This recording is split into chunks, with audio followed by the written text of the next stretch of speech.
bütün dünya gidişini göz önünde tutarak dikkatli, hazırlıklı, uyanık bulunmak lüzumuna talibiz.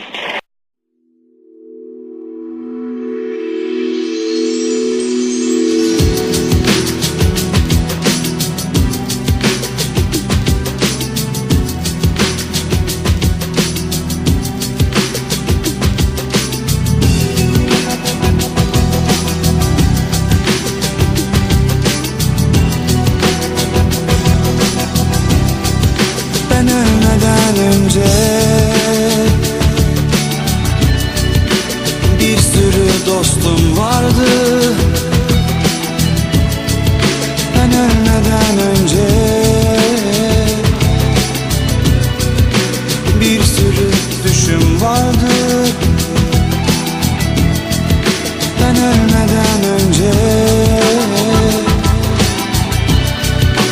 bir sürü aşkım oldu.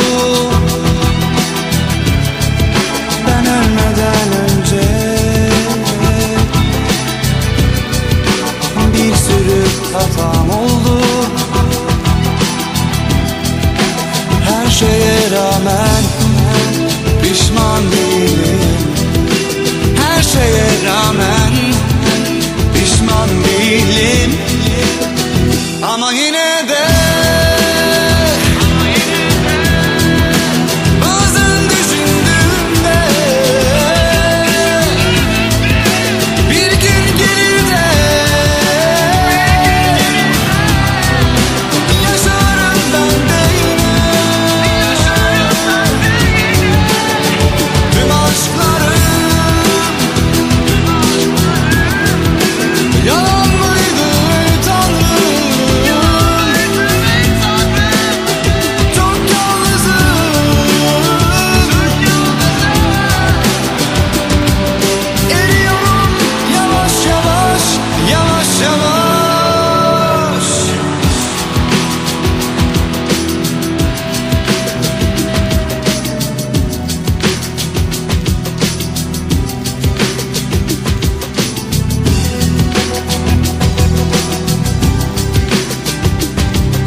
bir sürü dostum vardı.